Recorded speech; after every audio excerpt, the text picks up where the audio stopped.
বাড়িতে বাড়িতে ওই যে ফেরিওয়ালা ঢুকে যায়, এখন উনি বললে এখানে বিতর্কিত হয়ে যাচ্ছে আর কি বলবো? বাড়িতে ফেরিওয়ালা ঢুকবে, এই জন্য বাড়ি আপনার করা আছে, ঘেরা নাই।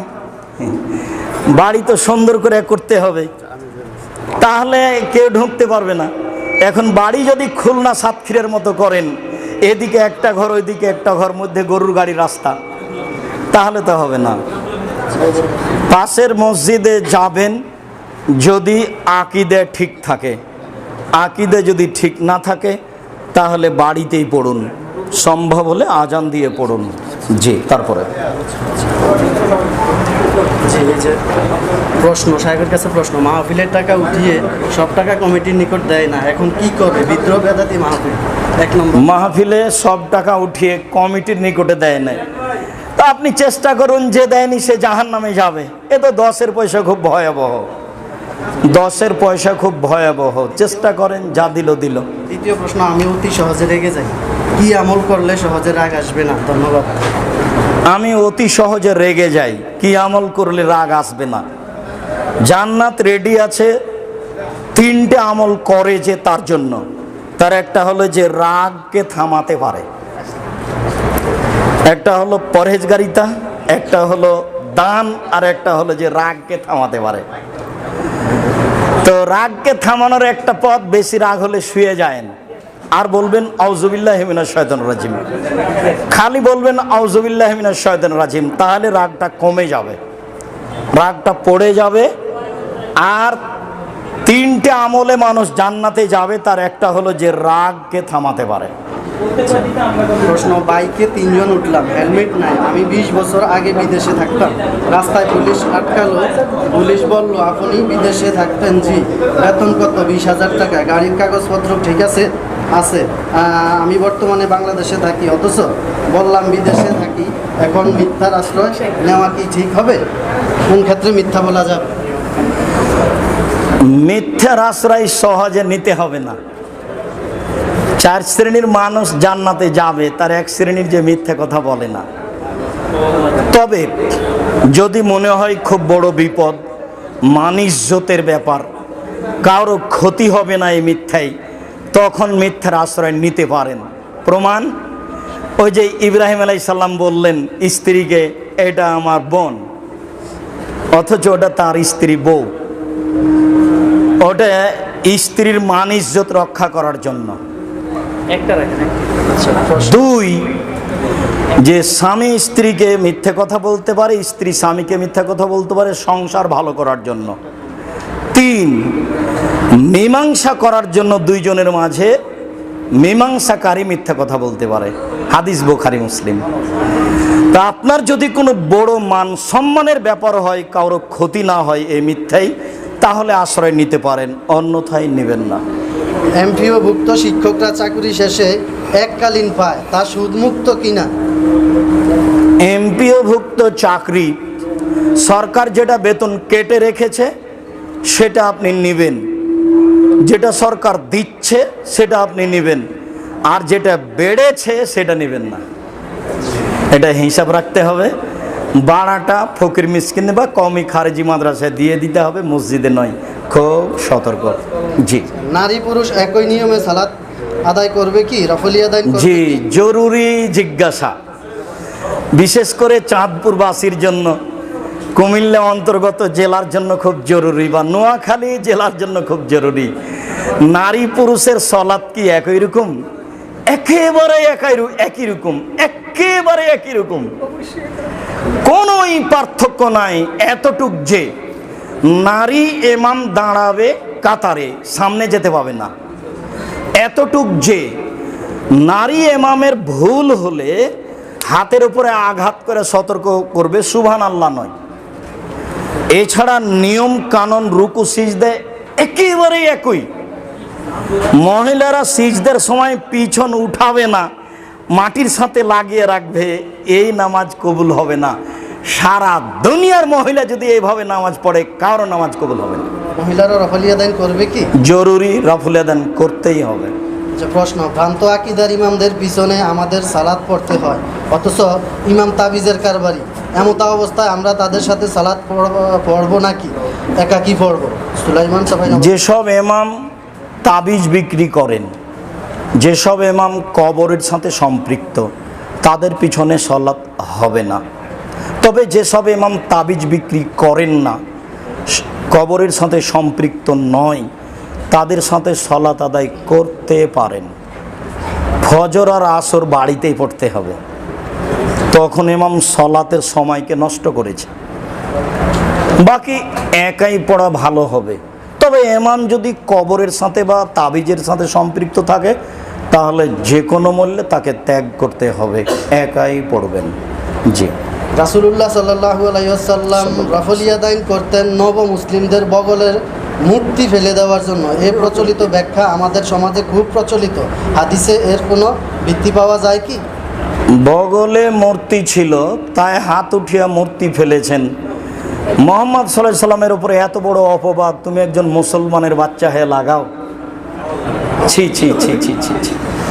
এই হাত উঠিয়ে তাকে বগলের মূর্তি ফেলতে হবে? একটু লজ্জাবোধও করো না? এই কথা নবীর উপরে একটা নেহায়াত মিথ্যা কথা।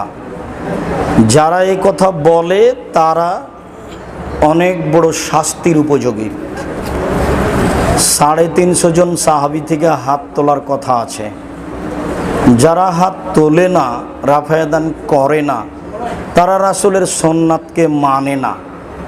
তাদের কি হবে আল্লাহই ভালো জানেন। আপনারা সহিহ হাদিসের প্রতি আমল করো তো, রাফায়াদান করুন, অতীব গুরুত্বপূর্ণ সুন্নাত। জি। আসসালামু আলাইকুম শায়েখ, আমার বাবা ঈগল গুল বিক্রি করে, এখন তার টাকার খাবার আমার জন্য কি বৈধ? ঈগল গুল বা যে কোনো গোল, তামাক, বিড়ি, জর্দা, সিগারেট হারাম। এরা খায় যারা, বিক্রি করে যারা, তাদের ইবাদত কবুল হবে না। হারাম খাদ্য বিক্রি, পুতুল বিক্রি হারাম, হারাম খাদ্য বিক্রি হারাম, শুকুরের গোস্ত হারাম। হারাম খাদ্যের সাথে শুকুরের গোস্ত নিয়ে এসেছেন, এগুলো সব হারাম। হারাম থেকে বেঁচে থাকতে হবে। আমার স্ত্রী হাফেজা হতে আগ্রহী, বিয়ে হয়েছে 1 মাস, পরামর্শ দিন। তো আপনার স্ত্রী 1 মাস হলো বিবাহ, হাফেজা হতে আগ্রহী, করুক, হিফজ করুক, নিজে নিজেই করুক, না হলে আপনি করান, না হলে কোনো হাফেজা দিয়ে করান।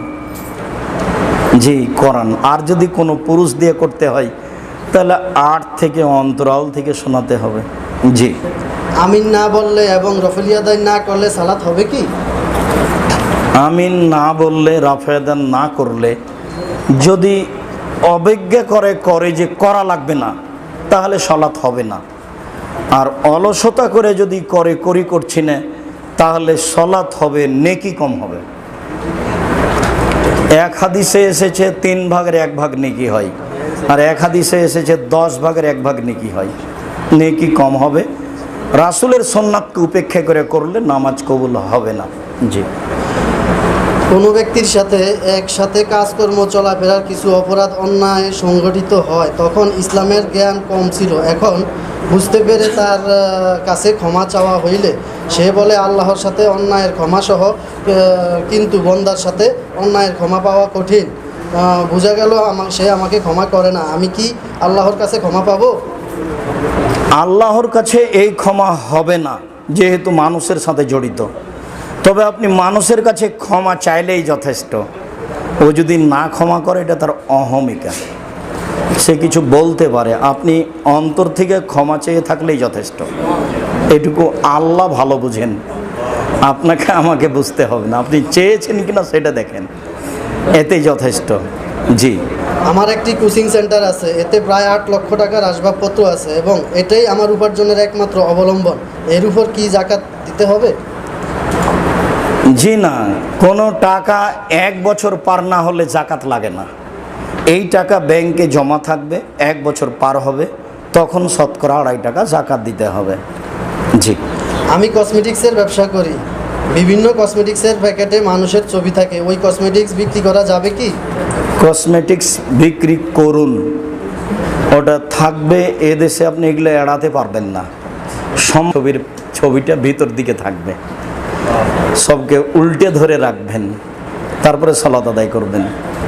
এটাই পথ অবলম্বন করতে হবে। কেননা নারী দিয়ে পণ্য বিক্রি হচ্ছে, সব জায়গায় নারী দিয়ে পূর্ণ।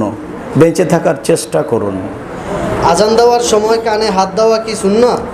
আজান দেওয়ার সময় কানে হাত দেওয়া সুন্নাত, দিতে হবে। ইসলামে দলাদলি জায়েজ কি? ইসলামের দলাদলি তো হারাম, ওটাকে আর কাউকে বলতে হবে? ইচ্ছাকৃতভাবে স্বামী স্ত্রী আলাদা ঘুমানো হলে কোনো ক্ষতি আছে কি? ইচ্ছাকৃতভাবে স্বামী স্ত্রী আলাদা ঘুমালে কোনো ক্ষতি নেই, তবে একসাথে ঘুমানোই সুন্নাত। প্রচলিত গণতন্ত্র যারা প্রতিষ্ঠা করে তাদের সম্পর্কে জানতে চাই। বুঝতে পারিনি কথা। প্রচলিত গণতন্ত্র যারা প্রতিষ্ঠা করে তাদের সম্পর্কে জানতে চাই। এটা কি প্রশ্ন? গণতন্ত্র শিরকের অন্তর্ভুক্ত, বিবেচনা করুন। চেয়ারে বসে সালাত পড়া সম্পর্কে মাসালা জানতে চাই।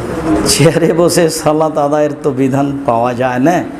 মাঝহাবি ভাইরা ফতোয়া দিয়েছিলেন একবার, আমি চাচ্ছিলাম যে টিকে থাকতে পারলে খুব ভালো হয়, তো তারা আবার টিকে থাকতে পারেনি।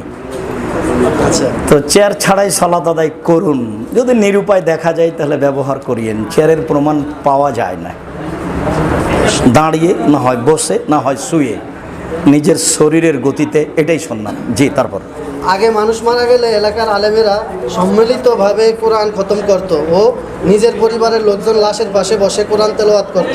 বর্তমানে এটা নাকি জায়েজ নাই। তাহলে মানুষ মারা গেলে কি দোয়া পড়তে হবে তা বা কি কি করণীয়? সমাধান চাই। জি, মানুষ মারা গেলে এটা একটা গুরুত্বপূর্ণ জিজ্ঞাসা। এতক্ষণ থেকে যা জিজ্ঞাসা করা হয়েছে, মানুষ মারা গেলে দুইটা পথ। একটা পথ মুখের দোয়া, কিছুই না জানলে বলেন যে আল্লাহ আমার বাপকে ক্ষমা করো, এই তো হলো। আর একটা পথ দান করা। কি দান? পানির ব্যবস্থা করা। অসহায় পরিবারে একটা টিউবওয়েল বসিয়ে দিলেন, দান করুন। কি দান? অসহায় পুরুষ নারীকে কাপড় দেন, দান করুন। কি দান? কওমি খারেজি মাদ্রাসায় মসজিদে দান করুন। আব্দুর রাজ্জাক সাহেব, নির্ধারিত দিনে মানুষজনকে খাওয়ানো যায় না। নির্ধারিত দিনে মানুষকে খাওয়ালে দুইটা পাপ হবে। এক, শিরক। কিভাবে শিরক? নির্ধারিত দিনে, এই জন্য। বেদাত কিভাবে? নবী করেননি, এই জন্য। বুঝা গেল না? জি, এটা শিরক এবং বিদাত। আব্দুর রাজ্জাক সাহেব, শিরক কিভাবে? নির্ধারিত দিনে, এই জন্য। বুঝা গেল না? বিদাত কিভাবে? নবী করেননি, এই জন্য। স্পষ্ট হয়নি? কোরআন মাজিদ পড়িয়ে খাওয়া এটা আরো বড় হারাম। জাতিকে প্রতারণা দেওয়া আর কোরআনকে অপমান করা, কোরআন এই জন্য আসেনি। কোরআন এসেছে মরা জীবিত মানুষের উপকার করার জন্য। মরা মানুষের কি উপকার করবে? মরা মানুষের দুইটা পথ, এক মুখের দোয়া, দুই দান। কোথায় দান করব তা বললাম। জি, তারপরে কেউ আসলে দাঁড়িয়ে সালাম দেওয়া যাবে কি? হাদিস নাম্বার সহ বলুন। কেউ আসলে দাঁড়িয়ে সালাম? জি না, কেউ আসলে দাঁড়িয়ে সালাম দেওয়া যাবে না, তবে পদ্ধতি। কেউ যদি আগন্তুক হয়, বাহিরের মানুষ, তাহলে আপনি উঠে তার দিকে আগাবেন, আগিয়ে কোলাকুলি করবেন। তখন উঠে গিয়ে কোলাকুলি করা সুন্নাত। আর পাশের মানুষ ওই ঘর থেকে এখানে এসেছে, তখন তার জন্য দাঁড়াবেন না, তখন হারাম।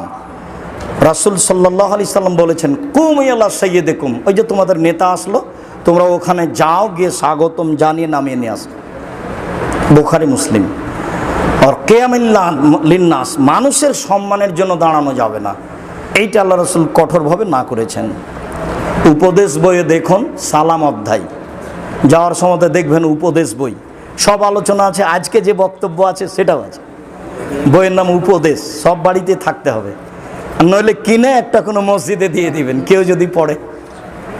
জি, কোনো এক ব্যক্তির থেকে কিছু টাকা দান হিসেবে গ্রহণ করা হয় একটি মেয়ের বিবাহের জন্য, কিন্তু এখন আর টাকাটা দেওয়ার দরকার নেই। এখন এই টাকাগুলো কি করব? বুঝতে পারিনি। মানে দান, কিছু টাকা দান হিসাবে নিছে একটা গরিব মেয়ের বিয়ের জন্য, এখন আর ওই টাকাটা প্রয়োজন পড়ে না। জি, এখন এই টাকাটা কি করবে? ওই টাকাটা অসহায় কোনো পরিবারকে দিয়ে দিবে বা কওমি খারেজি মাদ্রাসায় দিয়ে দিবে। আচ্ছা, ডাক্তারের কাছে রুগী পাঠিয়ে পার্সেন্টেজ খাওয়া যাবে কি? এগুলো প্রতারণা, ক্ষতির মধ্যে পড়বে, বলে দিতে হবে। সুদী ব্যাংকে চাকরি ছেড়ে দিয়েছি, কিন্তু ব্যাংকে থাকাকালীন জমানো টাকা দিয়ে এখনো খরচ করছি। এই টাকা আমার জন্য হালাল কিনা? অন্য কোনো আয়ের উৎস নেই, হালাল না হলে কাফফারা দিতে হবে কিনা? জাযাকাল্লাহ। যেসব টাকা ইনকাম করেছেন এর কোনো কাফফারা নাই, আল্লাহর কাছে ক্ষমা চান, পথ সহজ হবে ইনশাল্লাহ। ছেড়ে চলে এসেছেন এটাই অনেক, এর জন্য আল্লাহ আপনাকে ক্ষমা করবেন ইনশাল্লাহ। আপনি ছেড়ে চলে এসেছেন এটাই অনেক। আল্লাহকে বলেন যে উপার্জন হয়েছে, এটা ভুল হয়েছে, তুমি আমাকে মাফ করো। জি। রাষ্ট্রীয় জীবনে ইসলাম প্রতিষ্ঠা করার প্রচেষ্টা করা কি সালফে সালেহিনের মানহাজের বিপরীত কিনা? রাষ্ট্রীয়ভাবে ইসলাম প্রচারের মাধ্যম হলো দাওয়াত। দাওয়াতের মাধ্যমে যদি কোনোদিন হয় হবে, না হয় না হবে, নির্বাচনের মাধ্যমে নয় এবং কোনো কৌশলের মাধ্যমে নয়। ফেরাউন ডুবে গেল, দেশ খালি, মোসা একটু দখল করলেই তো হয়। তিনি বালুর চরে চরে দাওয়াত দিয়ে বেড়াচ্ছেন কেন? এত বড় মানুষ, যা বলবেন তাই হবে। মানুষ মানে কি, একেবারে ব্যতিক্রম মানুষ, যাকে নিয়ে গোটা কোরআন মাজিদ। তো ফেরাউন তো ডুবে গেছে, তাই না? এখন তো দেশ মুসার হাতে, মুসা আলাইহিস সালাম। তো এরকম কাজ নয়। দাওয়াতের মাধ্যমে মানুষ ঠিক হয়ে গেলে দেশ পরিচালনা সহজ। আর দাওয়াত ছাড়াই যদি আপনি নেতা হতে যান, পরের দিনে উল্টিয়ে দিবে মানুষ, চেয়ার টেনে নেবে, উল্টে পড়ে যাবে, খুব বিপদ। এরকম কাজ করতে যেতে হবে না, দাওয়াত দিতে থাকেন, হয় হবে, না হয় না হবে। সবই নবী চলে গেছে, দুই একজন ব্যতীত, আপনার তো সমস্যা কিসের? বাস আকীদা ও আদর্শ দাওয়াত। জি। প্রশ্ন, জিহাদবিহীন সমাজে ইসলামের হুকুমত কায়েম করা সম্ভব কিনা? জেহাদ যখন দাওয়াতের মাধ্যমে কোনো মুসলিম নেতা দাঁড়াবে, তখন যদি কোনো ইহুদি খ্রিস্টান হিন্দুর সাথে জেহাদ করা লাগে, তখন মুসলিম নেতার অধীনে হয়ে জেহাদ করবে। কেউ ব্যক্তিগত যদি জেহাদ করে, তাহলে এইটাই এই জঙ্গি তৎপরতা, যেটা আত্মঘাতী হামলা, এটা না যায়, যেটা হারাম। এ ব্যাপারে আমরা এদেশের মাটিতে সর্বপ্রথম কলম ধরেছি, বইয়ের নাম কে বড় লাভবান। এদেশের মাটিতে আমি আব্দুর রাজ্জাক বিন ইউসুফ সবচেয়ে কঠোর ও কঠিনভাবে এই নোংরা জঙ্গি তৎপরতার বিরুদ্ধে বলেছি।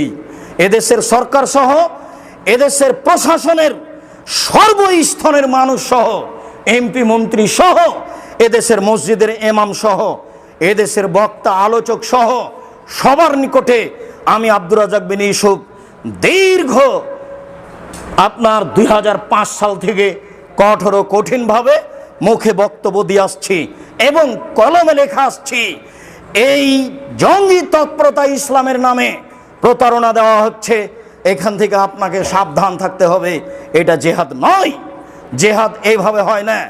জেহাদ হয় মুসলিম নেতার অধীনে, জেহাদ হয় কাফেরের বিরুদ্ধে, জেহাদ হয় ইহুদির বিরুদ্ধে, জেহাদ হয় খ্রিস্টানের বিরুদ্ধে।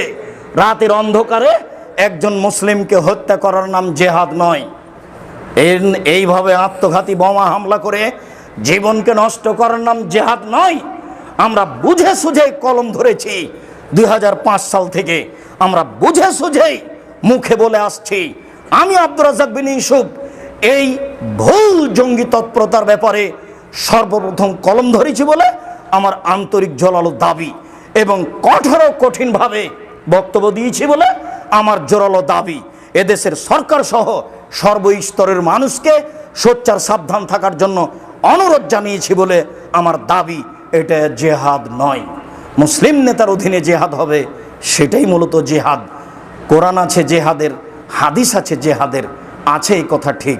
ভুলভাবে ব্যবহার করলে ইহকাল পরকাল দুটাই হারাবে, এই কথাও ঠিক।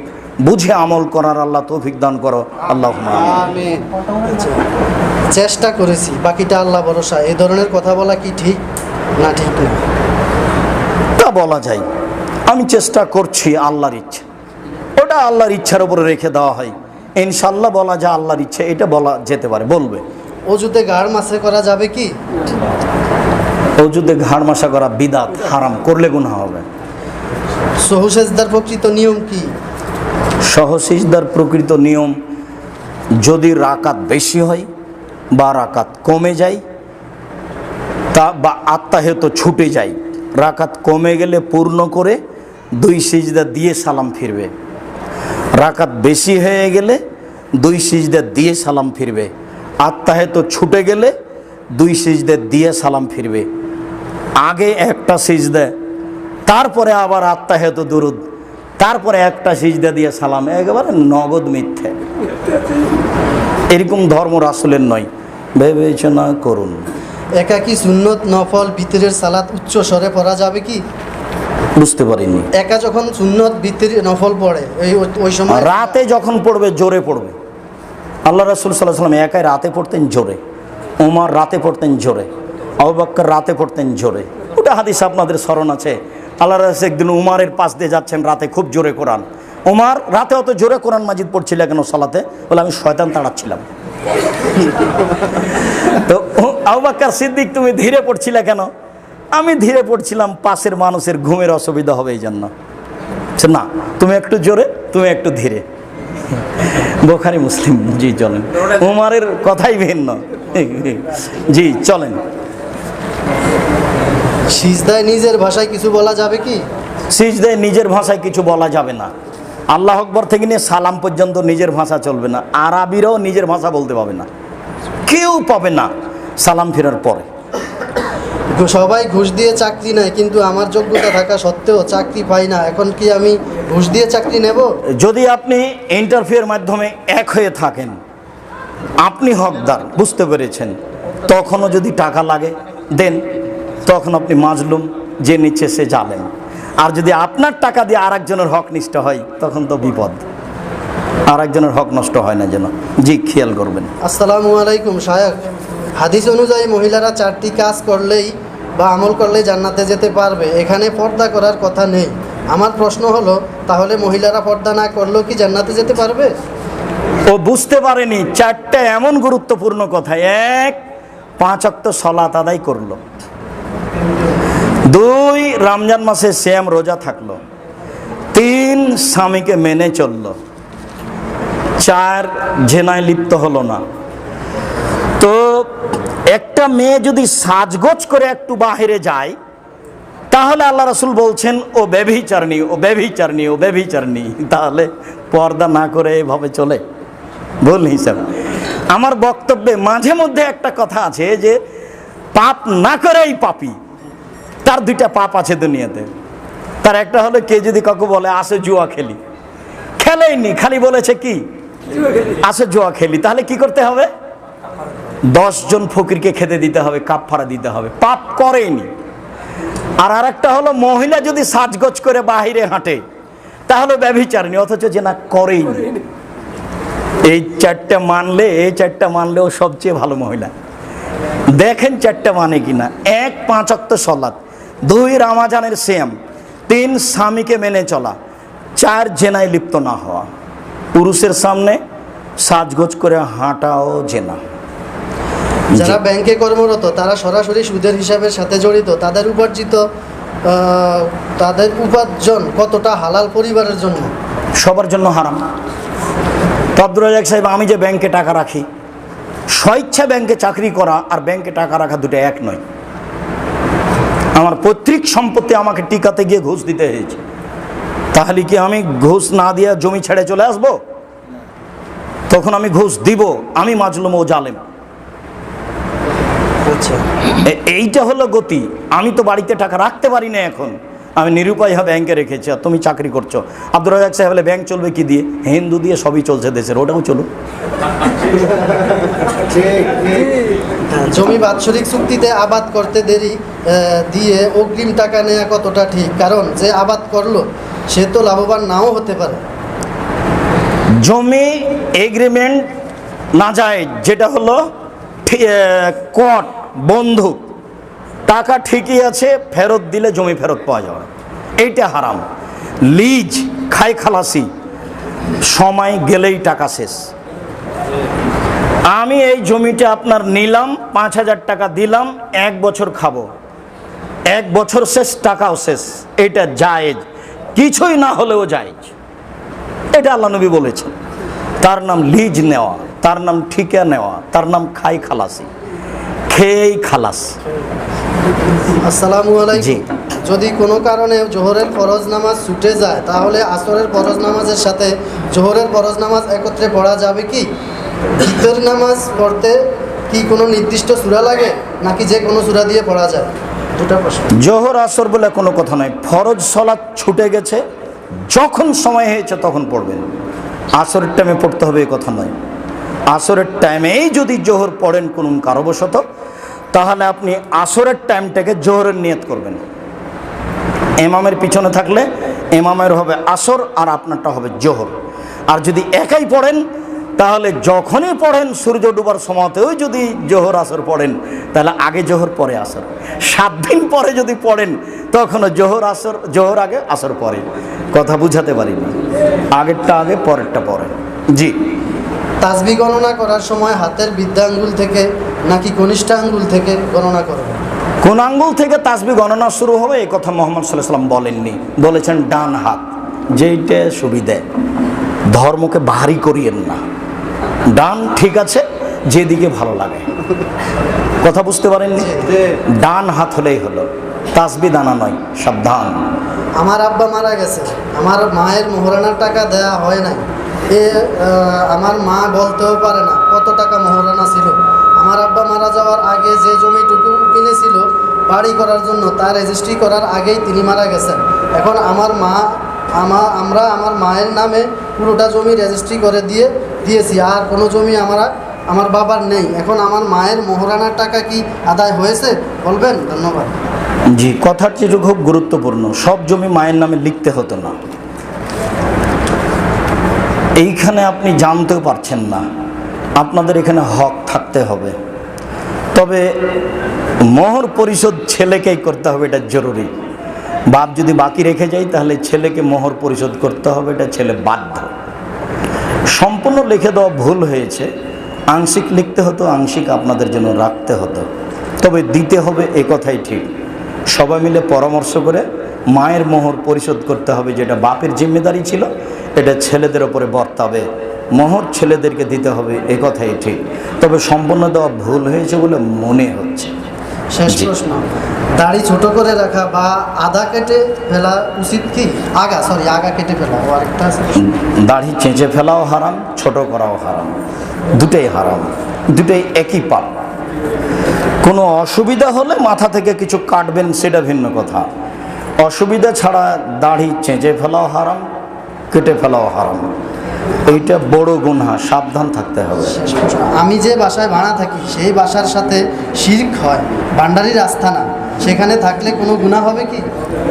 আপনি চেষ্টা করুন বাসা ছেড়ে দেওয়ার, যতদিন পর্যন্ত ছাড়তে পারেননি ততদিন পর্যন্ত থাকেন। ওখানে বিরোধিতা করতে হবে, নইলে ঘৃণা করতে হবে, নইলে আপনি অংশীদার হয়ে যাবেন। কাজেই সরে যাওয়ার চেষ্টা করুন। শেখ বেদবি নেবেন না। এক ভাই প্রশ্ন করছে যে ধর্ম ব্যবসায়ীকে আমরা কিভাবে চিনব? ধর্ম ব্যবসায়ীকে জিজ্ঞাসা করে প্রমাণ দিয়ে চেষ্টা করুন, না পারলে না পারবেন, আপনার চেষ্টার ত্রুটি না থাকলেই হলো। একটা কথা ছুটে গেছে, আর জিজ্ঞাসা করিয়েন না। বেতির যদি 1 রেকাত পড়েন কোনো সমস্যা নাই, যা পড়বেন। 3 রেকাত পড়লে নিয়ম ভিন্ন। 3 রেকাত পড়লে প্রথম রাকাতে সূরা আলা, দ্বিতীয় রাকাতে কাফেরুন, আর তৃতীয় রাকাতে ইখলাস, ফালাক, নাস। সুবহানাকাল্লাহুম্মা ওয়া বিহামদিকা আশহাদু আল্লা ইলাহা ইল্লা আনতা আস্তাগফিরুকা ওয়া আতুবু ইলাইক। আসসালামু আলাইকুম।